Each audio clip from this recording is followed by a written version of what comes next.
On travaille avec une méthode. Toc, toc, toc. On donnera plusieurs prises.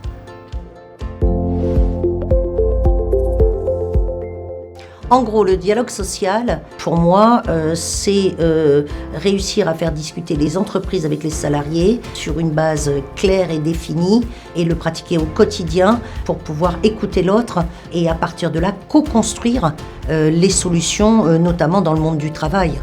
Alors, on avance toujours à petits pas. Mais j'ai l'impression que la Calédonie fonctionne par soubresaut et par crise.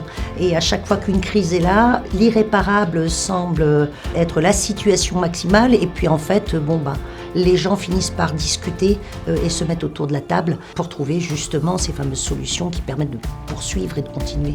Le défi majeur du dialogue social pour aujourd'hui et pour demain, c'est de réussir à travailler ensemble, à poser les vraies problématiques et trouver la bonne méthode en faisant des compromis de part et d'autre, passer au-delà des difficultés qu'on rencontre aujourd'hui et qui sont exacerbées.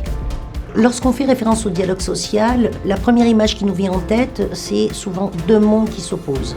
La réalité est beaucoup plus complexe et fine.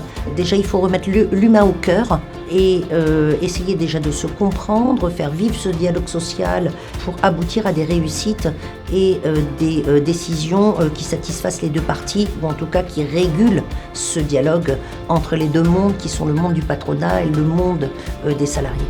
Le contexte calédonien, qu'il soit politique ou économique, évolue très rapidement, les acteurs changent. Il est donc essentiel de réussir à maintenir au quotidien ce travail, cette méthode pour cheminer et réussir à trouver au fur et à mesure des solutions.